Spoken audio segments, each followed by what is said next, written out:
The first time someone trespassed on Michael Donovan's property to leave a violation notice on his front door, he laughed it off. The second time, he called the number on the letter. The third time, he installed security cameras. "Your bridge doesn't meet Evergreen Estate standards," insisted the woman on the phone, identifying herself as Constance Whitfield, HOA president. Her voice carried the practiced patience of someone explaining simple concepts to a child. The rustic design detracts from neighborhood property values. Michael's hands tightened around his coffee mug as he stared out his kitchen window at the wooden bridge he'd built with his own hands after his wife's death. The bridge wasn't just access to his property, it was his therapy, his memorial to Sarah, who had sketched the original design on a napkin during her final months. "Ms. Whitfield," Michael replied, his tone deliberately measured, "I've lived on this property for 20 years. My creek and my bridge were here long before your development broke ground. More importantly, my land isn't part of your HOA." He could almost hear her dismissive smile through the phone. "Perhaps you haven't reviewed the revised district zoning. Our architectural committee has authority over all visible structures in the viewshed." That night, reviewing his property deeds under the soft glow of his desk lamp, Michael discovered something that made his blood run cold. The new development surveyor had quietly redrawn boundary lines, shaving nearly 6 feet off his creekside property, just enough to place his bridge within their claimed jurisdiction. When the county office couldn't find records authorizing the adjustment, Michael realized he wasn't dealing with rule followers who'd made a mistake. He was dealing with calculated encroachment, wielded by people who assumed a rural widower wouldn't have the resources or knowledge to fight back. The following morning, Michael hiked along the creek's edge, following the original boundary markers his grandfather had pointed out years ago. Embedded in the earth were the weathered granite posts, each carved with the family's distinctive D mark, unmistakable proof that the surveyor's new lines were fabricated. He took photographs, meticulous documentation of each marker, the creek's flow, and the bridge that spanned it. Through his viewfinder, he caught movement in the trees across the water, a man in a suit, watching him. "Can I help you?" Michael called out, lowering his camera. The man stepped forward, revealing an expensive haircut and a smile that didn't reach his eyes. "Robert Whitfield," he introduced himself, extending a hand that Michael didn't move to shake. "Constance's husband. I wanted to see this situation for myself." "There is no situation," Michael replied. "This is private property. You're trespassing." Robert chuckled, glancing around as if appraising the land. "Beautiful spot. Must be worth a fortune now that Evergreen surrounds it on 3 sides. Ever consider selling?" The pieces clicked into place. "Is that what this is about? Forcing me to sell?" "Nobody's forcing anything." Robert's tone remained pleasant, but his eyes hardened. "We're simply ensuring community standards are maintained. That bridge, for instance, a safety inspection would likely find numerous violations. It was built to code and inspected when I constructed it." "Codes change, Mr. Donovan. What was acceptable 20 years ago?" He shrugged. "Let's just say our engineers have concerns." "Your engineers haven't set foot on my property." Robert smiled, checking his watch.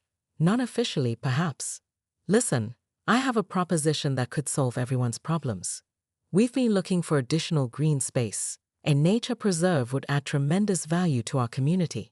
We'd offer well above market rate for your parcel." Michael stared across the creek at the man, noting how the sunlight caught on his gold cufflinks. "This land isn't for sale, and neither am I. Everyone has a price." Robert nodded toward the bridge. "That crossing looks expensive to maintain as it ages. Wouldn't it be easier to let someone else worry about infrastructure, property taxes, maintenance?" "This was my wife's dream home. Our dream." Something like genuine curiosity flickered across Robert's face. "Yet you live here alone now." The words struck like a physical blow, but Michael kept his expression neutral. "This conversation is over, Mr. Whitfield. Please leave my property." As Robert turned to go, he paused. "Think about it, Donovan. The HOA will be voting on community safety measures next week.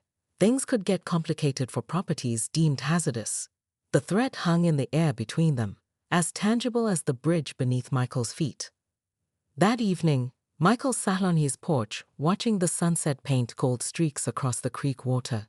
In the distance, he could see the tops of the development's houses, row after row of identical rooflines, breaking the horizon that had once shown only trees. He opened Sarah's journal, running his fingers over her handwriting. "This land will outlast us all. Our job is to protect it while we're here." Michael picked up his phone and made a call to an old friend who now worked for the county assessor's office. The time for simply defending his boundaries was over. If Evergreen Estates wanted a fight, they would learn what generations of Donovans had always known. This land bred people who didn't back down easily. Michael woke to the sound of splintering wood and his dog's frantic barking. The clock read 5:47 a.m. He fumbled for his glasses and phone simultaneously, then froze as the unmistakable rumble of heavy machinery vibrated through his floorboards. The security camera app showed what couldn't possibly be happening.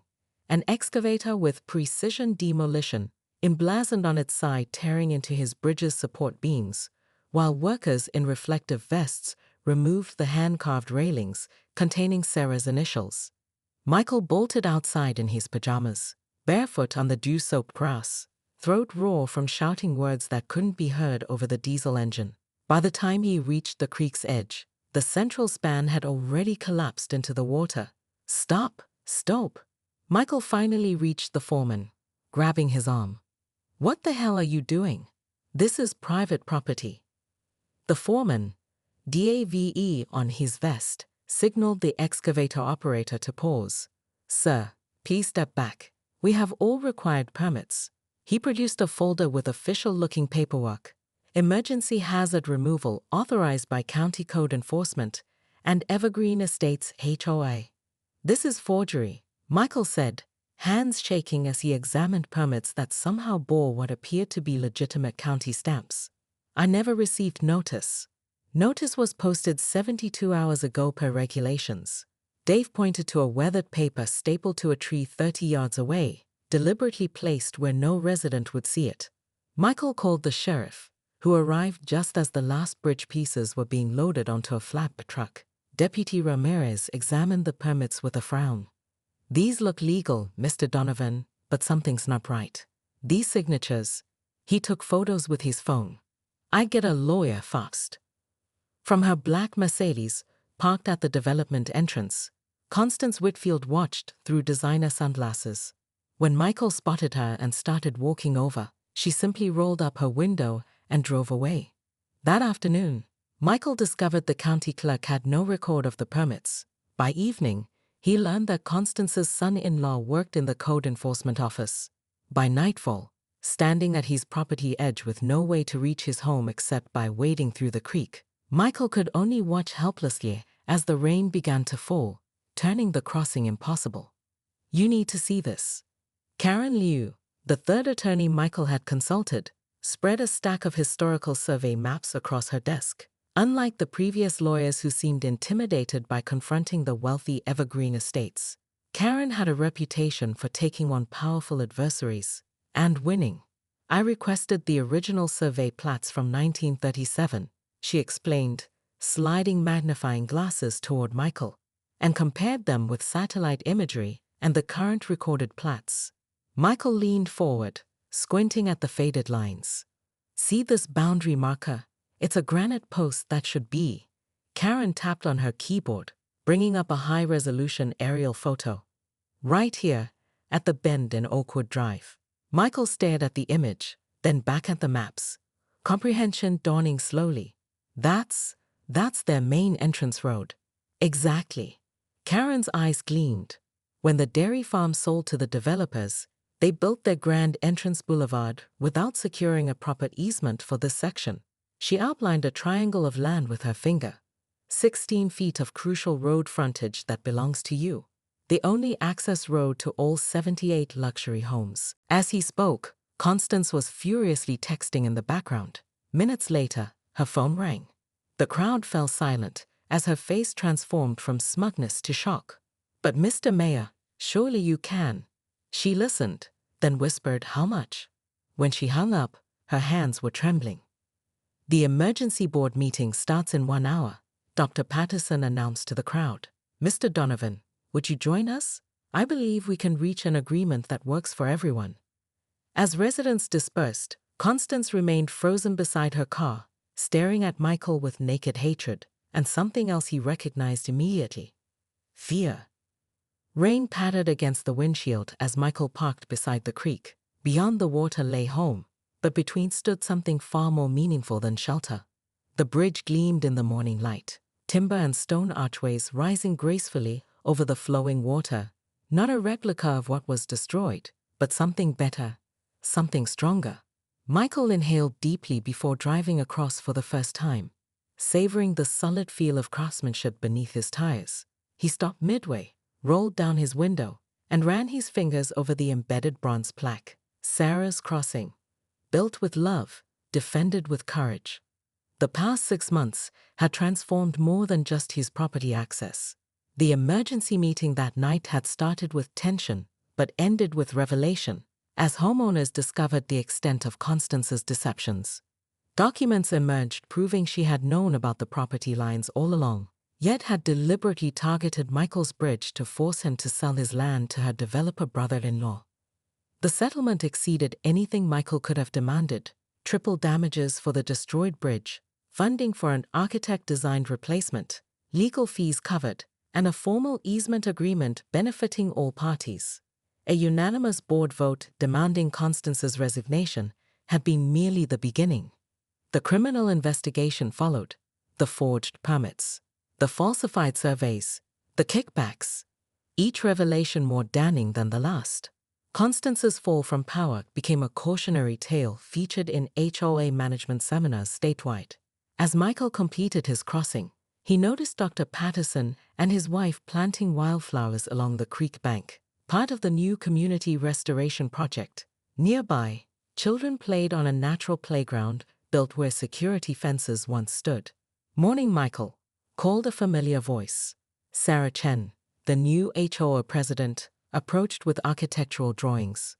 The community voted unanimously on the shared gazebo design.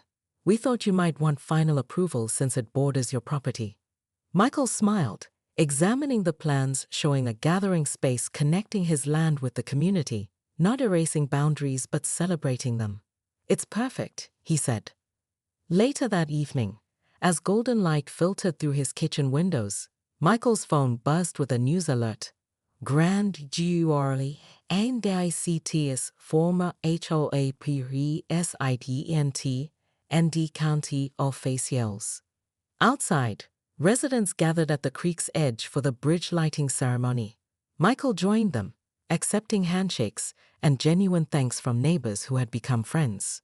As darkness fell, tiny lights embedded in the bridge railings illuminated one by one, reflecting in the water below, each light representing a resident who had contributed to rebuild what had been wrongfully destroyed. Standing among his community, Michael finally understood the bridge's true purpose. It wasn't just connecting his property to the road.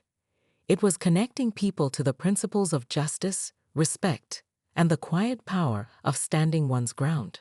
Some battles weren't about winning. They were about building something so beautiful, so right, that everyone forgot there had ever been a fight at all. Michael's pulse quickened. How did they miss this? Their lawyers must have. They cut corners. Karen gestured to her paralegal, who brought in another file. "My investigator discovered that Whitfield's husband sits on the County Planning Commission. Permits were expedited. Reviews were cursory. They genuinely believed no one would notice or care. But the law is clear," the paralegal added, handing Michael a document marked with yellow highlights. "Without a recorded easement, this road section is an unauthorized crossing of private property." Michael remembered Constance's dismissive tone when he'd shown proof the bridge was on his land. File a claim with our insurance. He recalled wading through the creek that morning, ruining his work boots because he couldn't drive to his own home. "What can I do?" Michael asked, voice steady. Karen's smile was sharp. "Legally, you could install a gate tomorrow, or toll booths, or nothing at all." She slid a notepad toward him. "But first, let's discuss what you actually want." Michael picked up a pen. surprised to find his hand wasn't trembling at all. "Justice," he said simply, and began to write. The construction crew arrived at dawn. Residents of Evergreen Estates slowed their luxury vehicles, bewildered by the sight of surveying equipment, concrete forms, and orange cones at the entrance to their community. Michael stood beside Karen Liu and a court-appointed civil engineer, calmly drinking coffee as workers measured and marked the precise 16-foot section of road that legal documents now indisputably confirmed was his property. "What's happening here?" demanded a man in a Tesla, rolling down his window. "Is this more construction?" Nobody notified residents. "Property survey and boundary marking," Michael replied pleasantly. "I'm Michael Donovan, your neighbor." He offered a business card that simply read Doe and Ovan Crossing with his phone number. By 9 a.m., 6 security guards had positioned themselves around the perimeter. By 10 a.m., news vans had arrived. By noon, as workers began installing concrete footings for what appeared to be substantial gate posts, Constance Whitfield's Mercedes screeched to a halt beside the growing crowd.